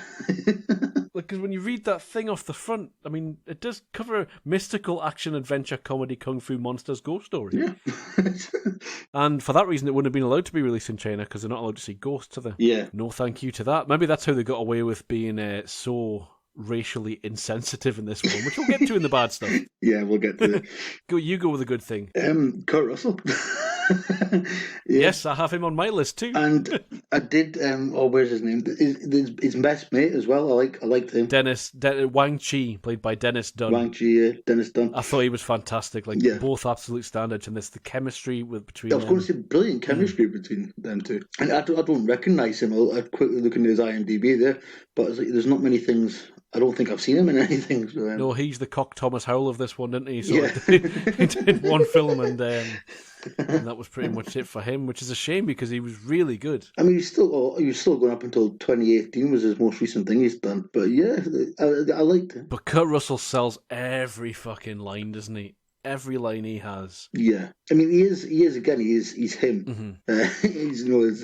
It's Kurt Russell performance, but he just gets it. I've got a bunch of quotes from do you have any quotes from this film at all? I don't. Kurt Russell, this is probably one of the most quotable films, so it would be remiss of me not to take down some quotes for this. So the first one I had was, all I know is this low pan, and this is when he's back just after having encountered everyone in the alleyway. He's like, all I know is this low pan character comes out of thin air in the middle of a goddamn alley while his buddies are flying around cutting everybody to shreds. And then he just stands there waiting with you driving a truck right through him with light coming out of his mouth. And then he just turns to the woman and says, if we're not back at dawn, call the president. Fucking brilliant. It's another thing, but like we mentioned before with the thing, it's just kind of like things happened and they kind of start to accept it. It's kind of the same with this one. Yeah. All this stuff's happening. He's just kind of like, okay, he questions it a bit more in this one, but then he just goes with it. Yeah, let's go. I'm a truck driver, but yeah, I can fight evil spirits and ancient people and stuff. I think they get away with so much shit in this one because like it's so fast paced. Yeah. Like with this one of the positives I said is it's actually paced like a 2010s, 2020s blockbuster. Yeah. The way they have like action set pieces every 2 minutes and they just keep you going. I'm like, they didn't pace films like this in the 80s. This is a very new thing back then. Yeah. That's how we pace films now. Next quote. I'm a reasonable guy, but I've just experienced some very unreasonable things. Do you have another one? It's a bit of a conversation between him and Lopan. Uh-huh. So he says that you can go off and rule the universe from beyond the grave. And Lopan says, indeed. And he goes, or just check into a psych ward, whichever comes first, huh? It's like, what does that even mean? But yeah, I thought it was quite funny. All on the reflexes. I love how that callback comes back as well. Right, yeah. At the end, where he tries to chop the bottle and he just catches the bottle, and then the exact same hand motion saves the day at the end of the film. Like I was like, Yeah. cheesy as hell, but absolutely Oh, brilliant. yeah. Fight scenes, stunts, and action. One thing I noticed about the the VHS, but it has the entire cast list on the inside, and at the bottom, it lists all of the stunt performers. Right. So you never see that in DVDs or anything like that. You never see them credited. No. Like, that's really quite good, I think, and progressive, isn't it? I don't think I've ever noticed that before. Now you said that, yeah. No, I never have, I don't think. But yeah, stunts and fighting, and that alleyway fight is fucking ridiculous, but it's brilliant. Like, what did you think when you were watching it? Because you've watched this for the first time, like, up until that point, they're like running away and like, oh, girl with green eyes, and you're like, oh, this is quite an 80s film. Airport, girl with green eyes, few Chinese people. What the hell's going on? And then the alleyway happens. What the fuck happened to you then? To be honest, I was sitting there because I watched that this morning, and I'm not going to go into it, but I had something on this afternoon. So I was thinking it's the only time I could watch this. I thought, I'm going to have to watch it. Let's go. I had to pause it for a bit going, oh, what, am I meant to be watching this? Okay, what the fuck's going on? And I knew the gist of this film. I knew kind of what it was about. And I was thinking, what is going on here? And I've read in here them. Yeah, so they're sitting there in his truck, going in the alley, and then these gangs turn up. There's a funeral, and these gangs turn up, go to start kicking each other's asses, and then this guy just appears out of the ground, wearing the most ridiculously big hat I've ever seen in my life, like face mask thing, and he just says, "Who's that?" And I was thinking, no, that's when you go, what the actual fuck is going on here, mate? It's like, he just says, oh, who's that guy? Expecting his Chinese friend to know every other Chinese person. Yeah, do you know Wang Smith? So I was just what I was thinking up, I was like, okay, I know what I'm getting into here. I know what's happening.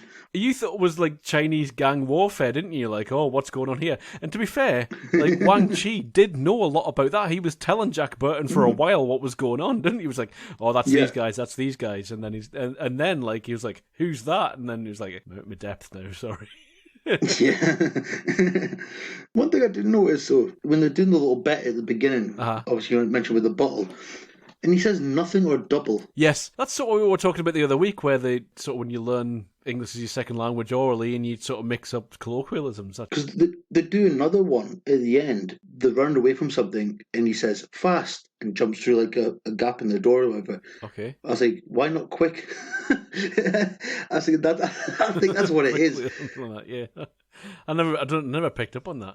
I don't know why I did, to be honest. It was just like, you say fast. Fast doesn't really fit there. And I'm just thinking, again, is it just like the writers who, from what I can gather from what I'm looking at, aren't Chinese?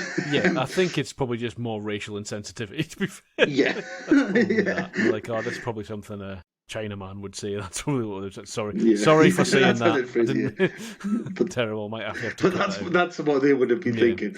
But the alleyway fight, though, where you've got the guy cuts, so the first guy lands and he's got like lightning powers, and you're like, whoa, this guy's got lightning. Then the next guy's like Mr. Back Scratchers. And then the next guy's like just got spinny spoons, and you're like, what the fuck? It's like ever diminishing fucking power. I noticed that. Like, I've just put Back Scratcher. What the fuck? No, but it tells me who they are as well in the inside the VHS case. Thunder, Rain, and Lightning, they're called. Are we watching the Gladiators? Like, they don't get referred to as those names in the film, I don't think, but that's who they are. Not that I noticed. But that's when that happens, you're like, okay. And like Jack Burton, like, it's good that you've got like Kurt Russell there going, what? And then like you get Lo Pan just pops out and he's just got light coming out of his mouth, and you're like, all right. Oh, well, still, that's a creepy character design. Yeah. Well, I actually thought that you're right. We might as well talk about that now. Sets and costumes. Oh, just mental. There's positives in this. Just absolutely fantastic, wasn't it? I mean, definitely. For the time, I suppose, yes, the budget is 2.5 times the budget of The Thing. So you would expect to see a lot of good things on screen, but it seemed like they had like a lot of stuff left over from other films, I thought. Like just monsters popping out. There's this thing that's just a brain, Krang type thing, and it just pops out only to be stabbed in the face, like immediately. You get all that stuff in the alleyway and you're like, okay, we're dealing with magic, we're dealing with Lo Pan, we're dealing underground things, but then it just keeps going. Like, Yeah. you're just knocking about and they're all trying to escape, and then all of a sudden this fucking monster pops up like Beastman from He-Man and Yeah. just throws the woman over her shoulder and fucks off, and you're like, there's this now, then, is there? Like, what's this game? That's one thing I was going to say. Like, I've seen a bits of this in the past, but I've never seen the whole film. But I was sitting there watching it, going, I remember them being monsters or creatures in this. I remember there being. I was like, where the fuck are they? Surely we'd have seen them by now. Maybe I'm thinking of something else. And then that big creepy dog thing turns up. But that guy I've got here, he's Thunder. So is he the guy who slowly blows up? Yeah, Near the end. Because at the beginning, when they trap him in the cell, I'm like, they have a Hulk? Because he just sort of slightly expands, didn't he? But then at the end, he just flat out fucking explodes. And it's when he finds out that Lopan's dead. He just looks at him and he just says, "What the fuck happened there?" I think it's that thing where it's like a hive mind thing. You know, if you kill the queen, that's it. Everyone else just fucking drops out the sky. But in this case, it was only when you know that they're dead. Yeah. But that bit before that I didn't like was him and Wang Chi. And it's like what I thought was like a Scooby Doo scene. So looking through them through the corridor, they killed Lo Pan. Oh, we've got to go and get Wang Chi. And it's just him and the bad guy Thunder just going back and forward, and things flying in the doorway and stuff like that. I thought that was a bit shit. But I may have missed something when I was making a note. But when did Wang Chi get like the ability to like jump for a long time and do like loads of really long flips in the air? That scene where he's like side by side with that guy, they're just like trading sword blows, but they're just sort of flying across the room. They're in the air for about 5 minutes, the entire length of the room. And then after that, he's like jumping in and doing really high like flips. And it's like, when did we establish that this he could do that? This was the era when all Chinese people in films were Jackie Chan, though. So yeah, every single one of them were really skilled at martial arts experts and all that sort of thing. Because I mean, this really sort of shaped my view of Asian communities growing up and things like that. And it's so bad. Like, it's so wrong. Oh, yeah. And it shouldn't have. I mean, it's brilliant, but... yeah. It's very sort of, yeah. Let's just say, yeah. Bechdel test, it does not pass. No. There are more than one woman in the film. Yeah. They don't speak. 2. So there we go. It's failed. Yeah. That's the thing. There's only really 2 women who do speak, I think. And not to each other. They're stood next to each other at one point, but they're hypnotised by a man. The Asian women don't speak. No, not at all. Well, maybe the character I think is referred to as White Tiger. Yeah, I think she might say something. Oh, sorry, they know there are 3 women because there's that journalist woman who's trying to get him to stay around. And she's really crap. She every time she spoke, I was like, this is bad. She's there to nag people, isn't she? Yeah, like her dialogue was shit. The way she did it was just. I think was she sort of there to point out how ridiculous it all was because he's just like going along with it, and she's like, yeah. Do you realise you might get killed and such? Yeah. Egg from Egg Foo Young Bus Tours. Yeah. When he's fighting Lo Pan with magic, did you notice that they use like force lightning and then they have like animated samurai avatars that fight for a little bit? Yeah. Yeah, I've seen that, yeah. These are all my positives, by the way. Everything that I'm mentioning here. Do we think that Lo Pan is related to Peter? Because he never grows up, does he? He never grows up. And Lo Pan is completely grown up, but doesn't die. He's like the oldest thing in the world. Yeah. So I didn't know whether he was related to Peter Pan or not. That's... Shared universe is shown. Yeah. Like in that. That's my theory. Lo Pan is Peter Pan's mum. I do like Lo Pan as a villain. Yes. Very creepy looking. I actually thought he was calling Jack Mr. Person the whole film. But he's actually saying Mr. Burton, isn't he? Yeah, yeah. And I couldn't have subtitles on because I've only ever seen it on VHS. I've never seen it on anything else other than this VHS. So, Mr. Person? He's actually saying Mr. Burton. Well, the guy who plays him, James Hong, I recognise him. Like, I recognise the guy. I've seen him in things, but quickly looking at his IMDb, most of it is like a lot of it's animation. Right, But I okay. know the guy's face. He was in The Big Bang Theory. Right, He's in an okay. episode of Friends. So yeah, I think I know who he is in The Big Bang Theory. But yeah, he's in the Kung Fu Panda films. I thought it was hilarious when they all get wheeled in chairs, though, and he's in a chair as well. I didn't realise they were tied down at one what the point. fuck's going on with that? I've got here as well as the scene where it's near the end and he gets powered Uh-huh. out of the room somehow. And I've just wrote here, logic be damned. How did he not fall out of that wheelchair when he's going down the hill? All the way down. That wheelchair should have tipped before he got the bottom. It gets to the bottom and he ends up in just a pit. It's just Oh, like yeah. a mile deep pit. And then he sort of wheels himself back over from the edge of the pit, jumps out of the chair, and the chair Yeah. falls back somehow. He just kicks the chair over. Oh man, Oh, it's so brilliant. good. It's bonkers, like, because this could have been like a Flash Gordon type thing, couldn't it? You know, it could have gone Yeah. so bad, it's so weird, but it's so much fun because fuck knows what's going to go on. But unlike with The Outsiders, I don't think it's totally all over the show. This has just a tone of melancholy, doesn't it? It's just a tone of chaos. So it really doesn't matter. Yeah, you just go with it. I would have loved to have had this experience in the cinema. Yeah. Can you imagine, like, going and say, like, oh, I'll go and see what this new Kurt Russell film's in, and you come out and you're like, what the fuck? I'd go straight back in, I think. I think I'd just turn around, get another ticket, and go to the next screening. But that's the thing. It's one of these films was like at the start. I was like, okay, I don't know where it's going. I'm not quite sure what I've got here because I knew the gist. I knew what the film is. But then when it gets weird, it just gets weird, and it's just like they know Yeah. what it is. They know what they've got. They just go with it. They're not apologising for it.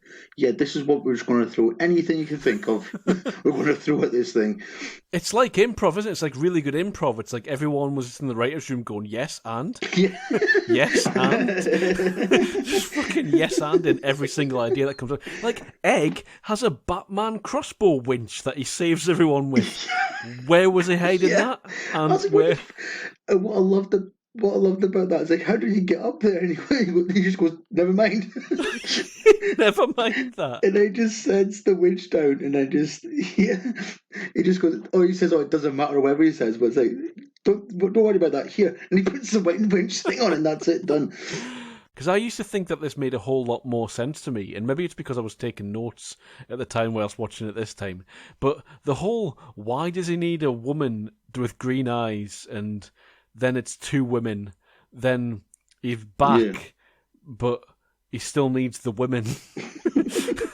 Well, I don't know why, and then he's got his little knitting needle out, like poking his fingers to make sure he bleeds and stuff. Like, what are you doing, Lopan, you fucking maniac? But then again, Kim Cattrall's character says something like, "Oh, we're going to marry us, or we're going to be the brides, or something like that." It's just kind of like, okay. All I got from it is he wanted to be immortal, but then, but why? Because then you can die, Oh, yeah. and he does. He is immortal. Well, I suppose he comes into his full power or something when he's mortal, isn't he? But I mean, he's pretty fucking powerful anyway. He's just a beam of light. Yeah. No. Exactly. Did you say you had to buy this on DVD? Yeah. Apparently, the commentary track with Kurt Russell and John Carpenter is gold. Right. I'm going to have to watch So I'm that going to sometime. have to buy that. Another thing I've pointed out here, and I think I said when we were talking about The Outsiders, this is another bit where we've got a really creepy guy acting really creepy to a girl.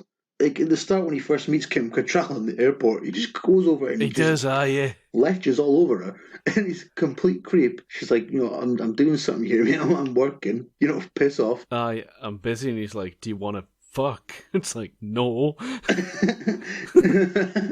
And then because it's an 80s film, and because she's a girl, and because he's a guy, he gets his own way. He gets to kiss her. He just does as well. He pops up at the water and he just kisses her. It's like, Yeah. mate, consent. But then, obviously, I do like that they don't end up together. Yes. He just fucks off at the end. That's nice and refreshing. And then the journalist goes, aren't you even going to give her a kiss goodbye? And he's like, no. No. And then just fucks off.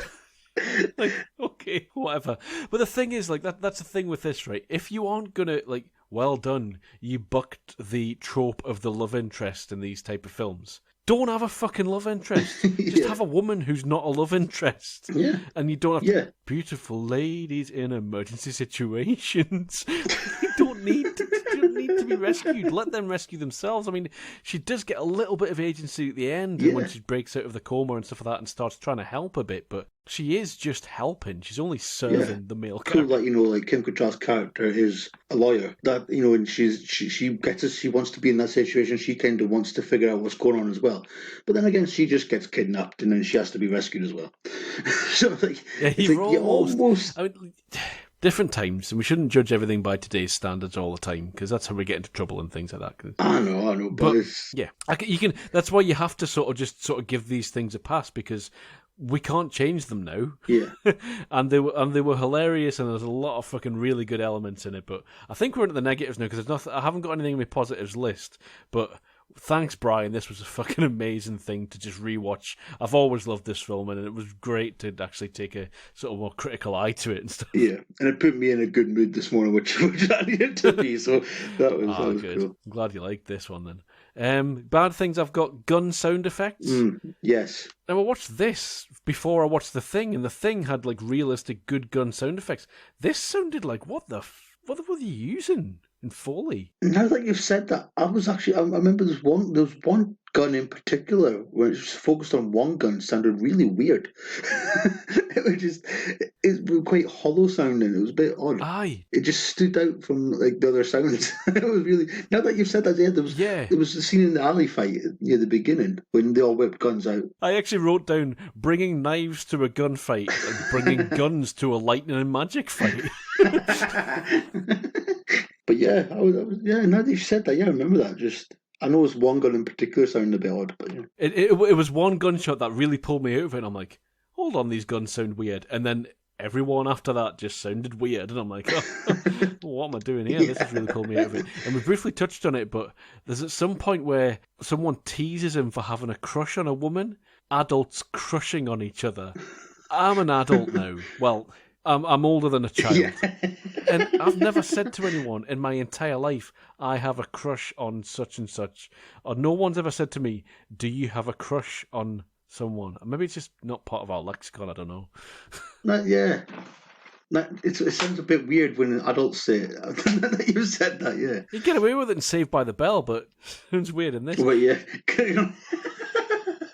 And a lot of the things in my negatives we've already talked about, but they can be positives. Like, it's like they had leftover monsters from other films, but it's just funny that they just pop up and they're like, ooh. And then he pops up at the end. That monster's just like clinging onto the back of the Pork Chop Express, and you're like, why this? Like, it's not as if they were going to do a sequel, and maybe they were, but why would that be the sequel? Like, man with monster in the back of his truck. How would that kick off a sequel to this? Maybe that's the thing. He turns it. Yes, we're figuring it out. Maybe that guy is the origin of where maybe elves come from. I don't know. I did note down that it seems to end really abruptly, but I think that might be the pace of it. Right. Because it's firing along at like 1,000,000 miles an hour, and it just ramps up. So, of course, an end to all of that madness is going to feel abrupt, isn't it? No matter how they end it. Because when it kicks off, and it just keeps going. Yeah. But yeah, I did think that. I was thinking they're just back in like the cafe or restaurant bit. All of a sudden, it's just like, yeah, what happened? Just, yeah. Anything else for negatives or positives for you? No, like, to be honest as well, like visually, like a positive, I think it looks really well done. Like you said, even the weird monster designs, you know, they're impressive for what they are. I love them. I think everything like that's brilliant. Yeah. It just, and again, this isn't a negative, but it is such an 80s film. Like from the music to the look of it, and that, to me, I love that. I think it helped with me having that experience of watching it on VHS, because it had that wow to the sound. Yeah. Like the sound was so crap. That's sort of part of the experience. I feel like a vinyl wanker. But I do know that vinyls do sound better. Like they're actually better, whereas this is functionally worse, but makes it feel better somehow. But like vinyls have made a comeback, and probably rightfully so. But I can't see VHS making a comeback. No, like older films, I don't like watching remastered or redone up. I like watching them the way they came out. I think that may have been the problem because they tried to sell me the HD version of The Outsiders earlier on. We were talking about that. Right. When I got on Amazon, I'm like, why the fuck would I want an HD version? Yeah. Because I'll watch. We've kind of mentioned it. I think we mentioned it last time. Like every Christmas Eve, I watch It's a Wonderful Life, and I went to buy it on DVD a few years ago now. Yeah. And the only DVD I could find was they colored it, and I was like, well, if you're giving me black and white and color where I can choose, I'll buy that. Yes. But I was looking at it, which is what I've got. Yeah, I've watched them both. and now. when I looked at it, it was the color version. I was like, nah, not having it. Sorry, not happening. But yes, when it comes to things like this, I'd love to probably see that on VHS just to see the way it was intended at the time. I'd even love it now. I mean, I know it'll never match the experience of really seeing it in the summer when it came out, but I'd love to see a screening of this. Like, I'd love to just go to. I mean, especially because if you go to a screening of it now, it's going to be fans of this film who love it. Yeah. So you're going to go in and it's going to be a hell of an atmosphere. It's going to be just people quoting the lines back at the screen, sort of like what happened when I went to see the original Star Wars at Celebration. I've been in that environment once, and that was when I went to see The Room. We need to go and see that because you keep telling me about that, and I really want to go and see it. The Waffle Award? Oh yes, what are we doing? What do you reckon? Have you got anything for it? No, but I would, to be honest, probably just like again the design of it all. I was trying to think of maybe just Wang Chi's apparent ability to be able to fly. That was brilliant. I mean, I did that scene. I didn't know what to write down for that scene because he's just. I mean, you can't see this, listeners, but I'm trying to mime to Sean.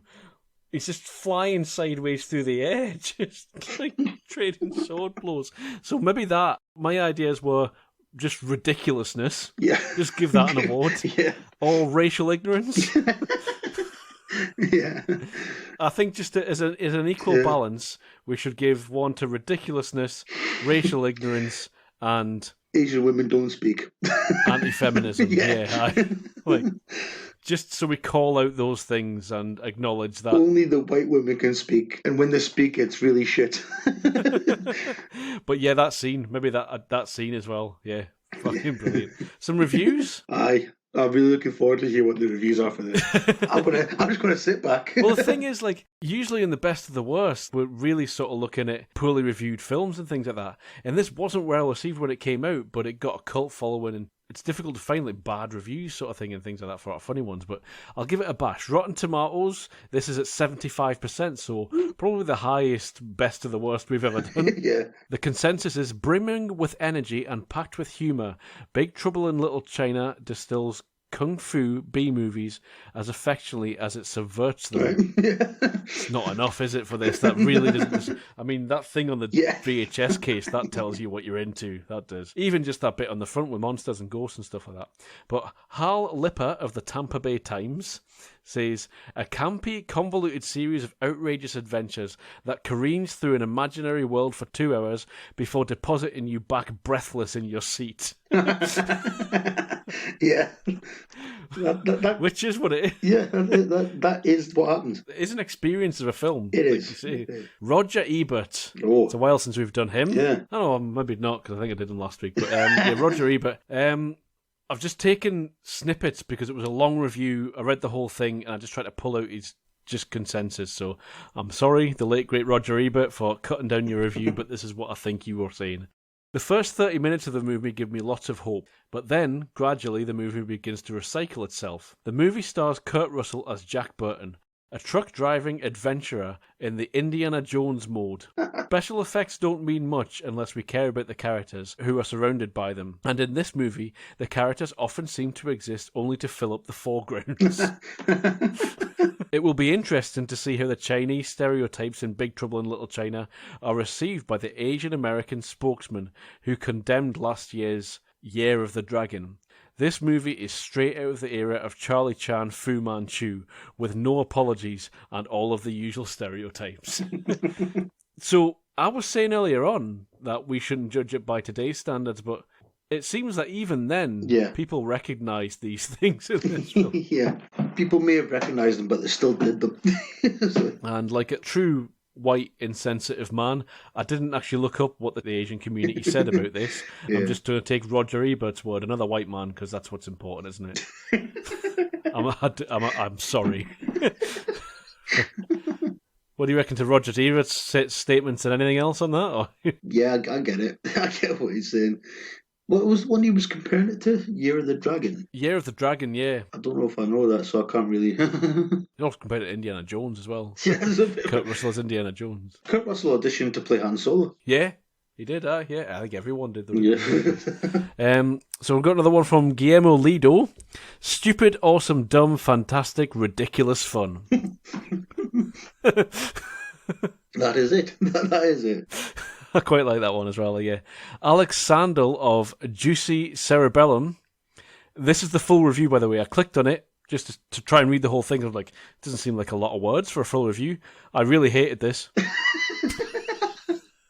How much would they have got paid for that review as well? I don't know. The thing is, I was going to say with the Roger Ebert one as well and this one, it very much depends on whether or not you can just go with it. Yeah. Because if you're not into this is a long time to sit and watch this shitty nonsense going on, isn't it? Like, if you're not it's a bit of a haul if you're not really like, yeah. It doesn't work for you, yeah.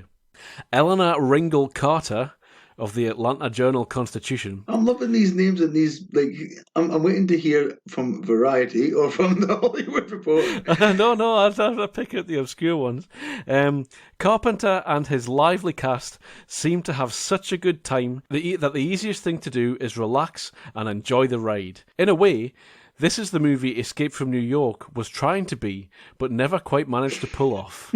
Fuck you, Eleanor Ringel Carter. Escape from New York is one of my favourite childhood memories. Again, I've watched that when I was a kid and I've not watched it since. I really should go back. I've got a list of things I watched maybe once and a half when I was younger. If my dad had it on, I'd be sitting there watching it but not really watching it. I've got to go through that list and just rewatch these things. Sort of a cross between this and Mad Max and something else. But essentially the entirety of New York is a prison and Snake Plissken. It's a brilliant name. This is a great name. This film has inspired like comic book series and things like that, and Kurt Russell he's so cool. Yeah. Like, he's amazing. It's just full of charm and charisma and stuff like that. And he was in a film a couple of years ago, probably about 10, 15 years ago now. It wasn't a very good film, but I think it was called Sky High. Okay. It was about a school in the sky, in the clouds. I do remember that, yeah. And superheroes. And he played a superhero whose kid goes to the school. Even that, he was freaking brilliant. Just him. He's just there. And he's dressed in really weird looking superhero lycra. And he's still awesome. He's so much fun. I remember when the Christmas Chronicles 1 came out, I listened to an interview with him, and if you can find it, listen to it. It was an interview with Empire. And they asked him about his Christmas, and just to hear him gushing about his Christmas. He's such a lovely family man. Him and Goldie Hawn have got about 20 kids. Yeah. They just go up to, they've got a lodge in the Rocky Mountains that they just go up to. They all go out and a few of them cut down a tree from the forest, bring it back. They all decorate it together. There's presents and stuff like that on Christmas Day. And I'm like, fuck me, I want to be Kurt Russell's kid. Yeah. I want to go to his house for Christmas. I want to be Captain America. But it's just so nice to hear him talking like that, because you don't get that from his films. He's quite distant and quite dismissive a lot of the time, isn't he, in his films? But really nice bloke to actually listen to talk. One final review. The Washington Post. A bad marriage of martial arts and action spoofery bungled by director John Carpenter, working from the world's worst screenplay. Oh, ouch. I know. Maybe. Well, sort of. I don't know if it's the world's worst screenplay. No, I think it's great. I mean, quotable lines and things like that. Yeah. You know, it's a cult classic. It's a film that knows what it is, and that's what I appreciate about it. Like, they didn't. I don't think they were trying to be anything they weren't. No. They know what they had. They know what they were going for. So this is the first time that you didn't pick up on which review was mine. I was just going to ask, was one of them yours? Yes. Because there's some names in there I thought were quite good.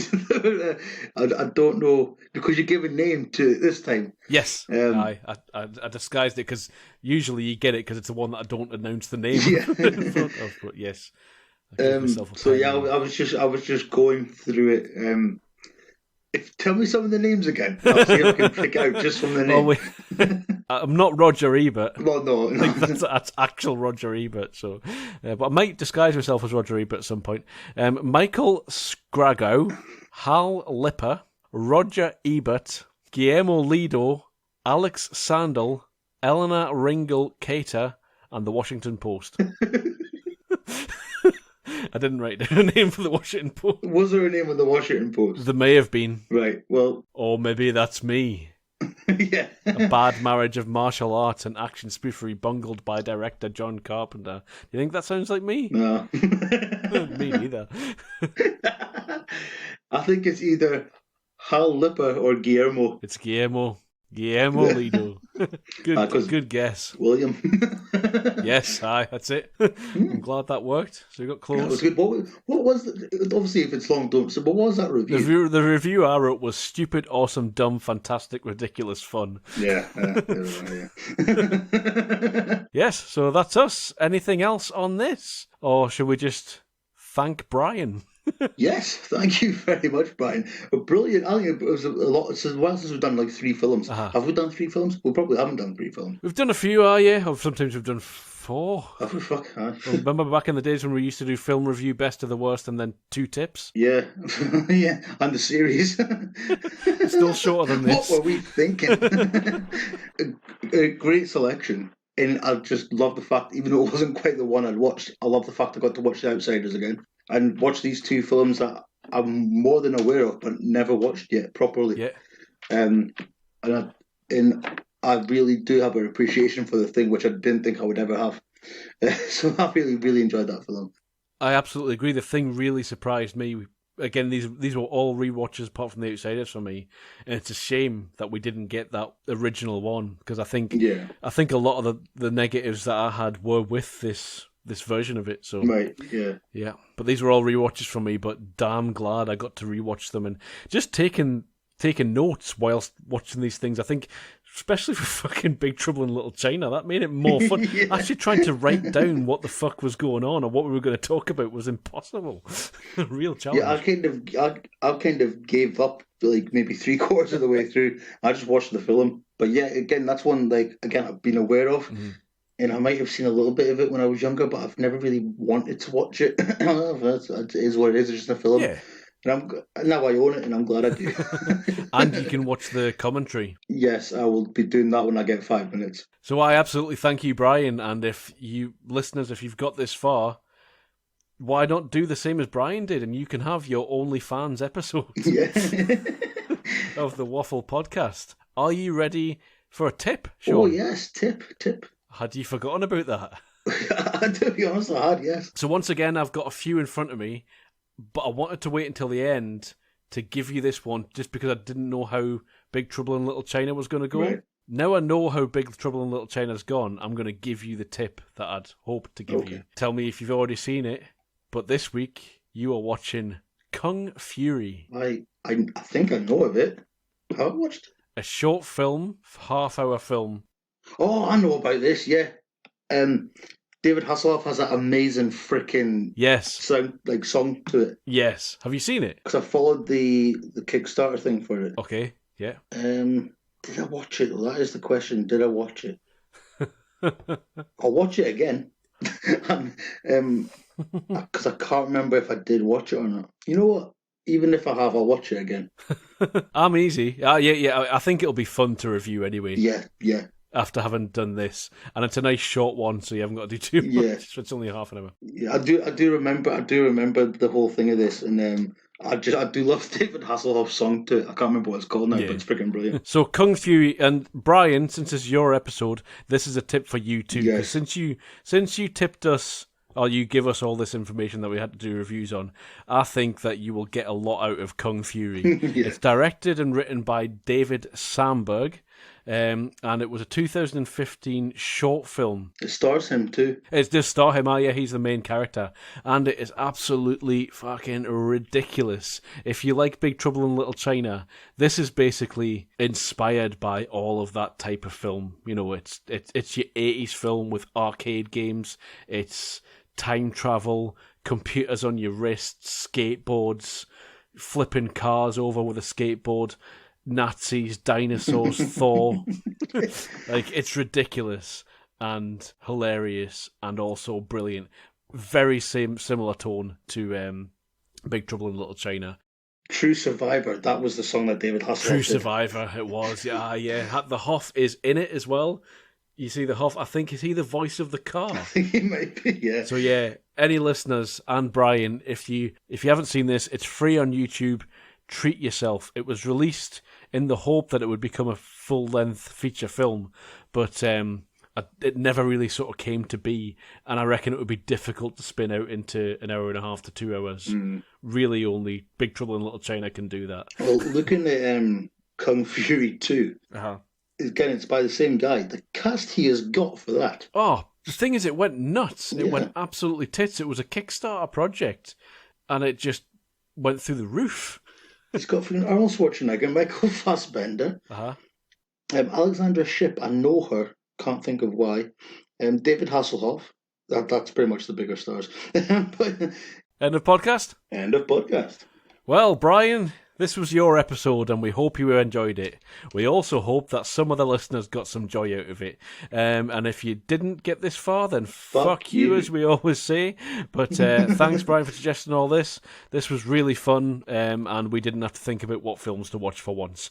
But next week, we are back on track with our usual podcast. We are doing Spikey Lee. Spikey Lee. And his best rated film, one that I've seen and can't wait to rewatch, is Black Klansman with Tenet himself, John David Washington, as the protagonist. And then She Hates Me, which is a film I have absolutely no knowledge of. Again, Spike Lee, absolutely fantastic director. Just for my money, I would be probably watching some of his other films. I really enjoyed, Malcolm X. Enjoyed is really a weird thing to say about Malcolm X. Yeah. But Malcolm X, I've still to watch The Five Bloods from last year. One of my favourite films ever made is 25th Hour with Ed Norton. So, yeah, absolutely love Spike Lee and can't wait to get stuck into them. I'm not going to ramble on too much at the end. I'm just going to say this is the end of the podcast, and if you want to get in touch, look down. There are shitloads of ways that you can get in touch with us. Leave us a message on Speakpipe. Give us emails. Find us on Facebook. Find us on Twitter. Find us on YouTube. Start your own podcast and then mention us, and then we'll get together and do a massive podcast with everyone who's used our affiliate link to start their podcast.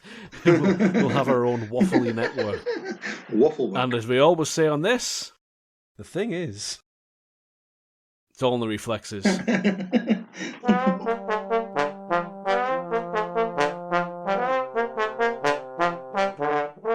Goodbye.